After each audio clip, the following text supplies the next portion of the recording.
ಸ್ನೇಹಿತರೆ ನಮಸ್ತೆ, ಪ್ರತಿಧ್ವನಿಗೆ ಸ್ವಾಗತ. ರಣದೀಪ್ ಸಿಂಗ್ ಸುರ್ಜೇವಾಲಾ ಅವರು ಕಾಂಗ್ರೆಸ್ನ ಇವತ್ತು ಈ ಕ್ಷಣದ ಒಂದು ರೀತಿ ಸೂಪರ್ ಸಿಎಂ ಅಂತ ಹೇಳಿದ್ರೆ ಬಹುಶಃ ತಪ್ಪಾಗ್ಲಿಕ್ಕಿಲ್ಲ. ಇದೆಲ್ಲೋ ಒಂದ್ ಕಡೆ ಡಿ.ಕೆ. ಶಿವಕುಮಾರ್ ಅವರನ್ನ ಹಂಗ ನೋಡಿದ್ರೆ ಸಿಎಂ ಸಿದ್ದರಾಮಯ್ಯನವರು ದೆಹಲಿನಲ್ಲಿ ಕುತ್ಕೊಂಡು ಒಂದು ರಾಜಕೀಯದ ಚದುರಂಗದ ಆಟ ಆಡ್ತಾರೆ. ಸಿಎಂ ಸಿದ್ದರಾಮಯ್ಯನವರು ಡಿ.ಕೆ. ಶಿವಕುಮಾರ್ ಅವ್ರಿಗೆ ಏನಂತ ಶಾಸಕರ ಬಲ ಇಲ್ಲ ಅಂತ ಹೇಳಿ ಒಂದು ದಾಳವನ್ನು ಕೂಡ ಉರುಳಿಸ್ತಾರೆ.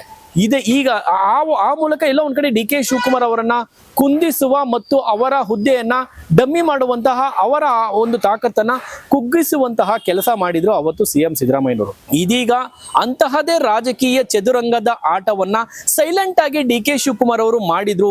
ಅಂತಹದೊಂದು ರಾಜಕೀಯ ದಾಳವನ್ನ ಉರುಳಿಸಿದ್ರು ಅಂತ ಹೇಳಿದ್ರೆ ಬಹುಶಃ ತಪ್ಪಾಗ್ಲಿಕ್ಕಿಲ್ಲ. ಯಾಕಂದ್ರೆ ಇದೀಗ ಸೂಪರ್ ಸಿಎಂ ಸ್ಥಾನದಲ್ಲಿ ಇರುವಂತದ್ದು ಇದೇ ರಣದೀಪ್ ಸಿಂಗ್ ಸುರ್ಜೇವಾಲಾ ಅವರು.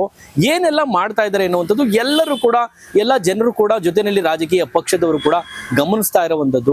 ಯಾಕೆ ಏನ್ ಮಾಡ್ತಾ ಇದ್ದಾರೆ ಅಂತದ್ದು, ಏನ್ ಮಾಡಿದ್ರು ಸಿಎಂ ಅವರ ಒಂದು ರಾಜಕೀಯದಲ್ಲಿ ಏನಾದ್ರು ಹಸ್ತಕ್ಷೇಪ ಮಾಡ್ತಾ ಇದಾರ, ಅವರ ಅಧಿಕಾರದಲ್ಲಿ ಏನಾದ್ರು ಸುರ್ಜೇವಾಲಾ ಅವರು ಹಸ್ತಕ್ಷೇಪ ಮಾಡ್ತಾ ಇದಾರ ಅಂತ ಹೇಳಿ ಇಲ್ಲಿ ಗಮನಿಸಿ ನೋಡೋದಾದ್ರೆ ಎಸ್, ಹೌದು, ನೇರವಾಗಿ ರಣದೀಪ್ ಸಿಂಗ್ ಸುರ್ಜೇವಾಲಾ ಅವರು ಮುಖ್ಯಮಂತ್ರಿ ಅವರ ಅಧಿಕಾರದಲ್ಲಿ ಇಲ್ಲಿ ಕೈ ಹಾಕ್ತಾ ಇದ್ದಾರೆ, ಕಡ್ಡಿ ಆಡಿಸ್ತಾ ಇದ್ದಾರೆ ಅಂತಾನೆ ಹೇಳ್ಬೋದು. ಯಾಕಂದ್ರೆ ಪದೇ ಪದೇ ರಣದೀಪ್ ಸಿಂಗ್ ಸುರ್ಜೇವಾಲಾ ಅವರು ರಾಜ್ಯಕ್ಕೆ ಬರ್ತಲೇ ಇರ್ತಾರೆ. ಇಲ್ಲಿ ಒಂದಷ್ಟು ಯಾವ್ದೋ ಒಂದು ನೆಪದಲ್ಲಿ ಮೀಟಿಂಗ್ ಗಳನ್ನ, ಸಭೆಗಳ ಮೇಲೆ ಸಭೆಗಳನ್ನ ನಡೆಸ್ತಲೇ ಬರ್ತಾರೆ. ಇದು ಡಿ.ಕೆ. ಶಿವಕುಮಾರ್ ಬಿಟ್ಟಿರುವಂತ ದಾಳನ, ರಾಜಕೀಯದ ಚದುರಂಗದ ಆಟನ. ಎಸ್, ಹೌದು ಅಂತ ಇದೀಗ ರಾಜ್ಯ ರಾಜಕೀಯ ವಲಯದಲ್ಲಿ ಕೇಳಿ ಬರ್ತಾ ಇರುವಂತದ್ದು.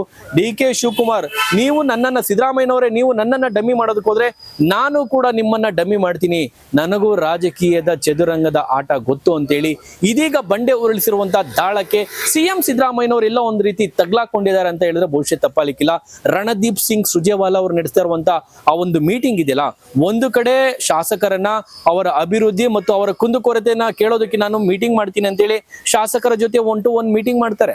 ನಿನ್ನೆ ನೋಡಿದ್ರೆ ಮತ್ತೆ ಸಚಿವರನ್ನ ಒಂದು 11 ಜನ, ಏನು ಸತೀಶ್ ಜಾರಕಿಹೊಳಿ ಅವರು ಸೇರಿದಂತೆ 11 ಜನ ಸಚಿವರನ್ನ ಕರೆದು ಅಲ್ಲಿ ಮೀಟಿಂಗ್ ಮಾಡಿರ್ತಾರೆ.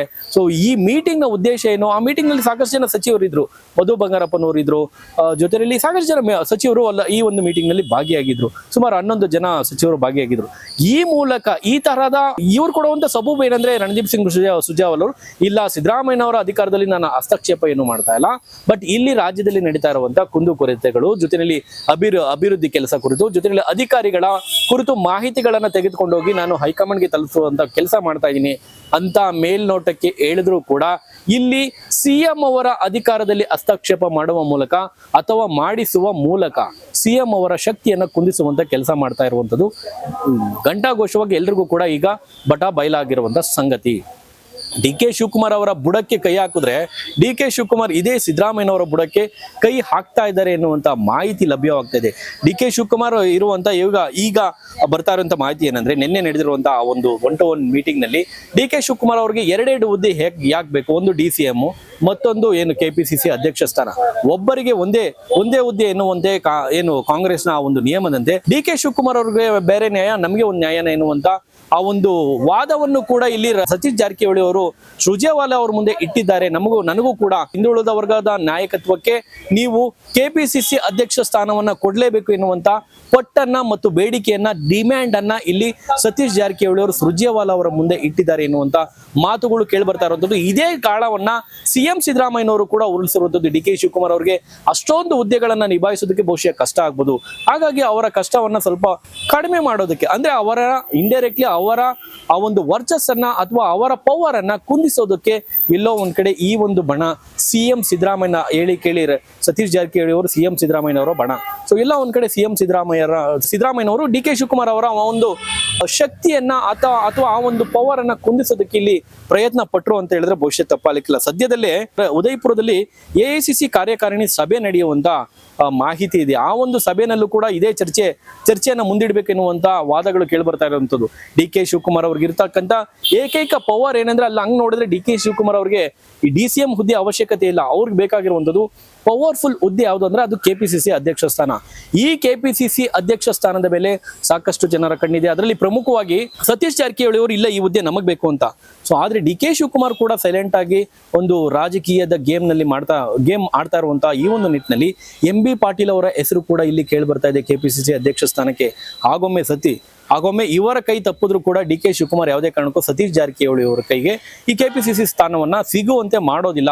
ಎಂ ಬಿ ಪಾಟೀಲ್ ಅವರ ಕೈಗೆ ಸಿಗೋದಕ್ಕೆ ಸ್ವತಃ ಡಿ ಕೆ ಶಿವಕುಮಾರ್ ಶ್ರಮಿಸಿದ್ರು ಕೂಡ ಇಲ್ಲಿ ಆಶ್ಚರ್ಯ ಪಡಬೇಕಾಗಿಲ್ಲ. ಇನ್ನು 2.5 ವರ್ಷ ಸಿಎಂ ಸಿದ್ದರಾಮಯ್ಯನವರಿಗೆ ಇನ್ನೂ ಉಳಿದ 2.5 ವರ್ಷ ಮುಖ್ಯಮಂತ್ರಿ ಸ್ಥಾನವನ್ನ ಡಿ ಕೆ ಶಿವಕುಮಾರ್ ಆ ಒಂದು ಕಮಿಟ್ಮೆಂಟ್ ಇತ್ತಲ್ಲ, ಆ ಒಂದು ಕಮಿಟ್ಮೆಂಟ್ ಬಹುತೇಕ ಈ ಬಾರಿ ಅಂದ್ರೆ ಸಂಕ್ರಾಂತಿಯ ಹೊತ್ತಿಗೆ ಆಗುವಂತಹ ಲಕ್ಷಣಗಳು ಗೋಚರವಾಗ್ತದೆ. ಯಾಕೆ ಹೆಂಗೆ ಅದು ಏನು ಅಂತ ನೋಡೋದಾದ್ರೆ, ಇದೇ ದೇವರಾಜ್ ಅರಸು ಅವರ ಆ ಒಂದು ದಾಖಲೆಯನ್ನು ಮುರಿಯುವ ನಿಟ್ಟಿನಲ್ಲಿ ಸಿಎಂ ಸಿದ್ದರಾಮಯ್ಯನವರು ಬಹಳ ಅರಸಾಹಸ ಪಡ್ತಾ ಇರುವಂತದ್ದು.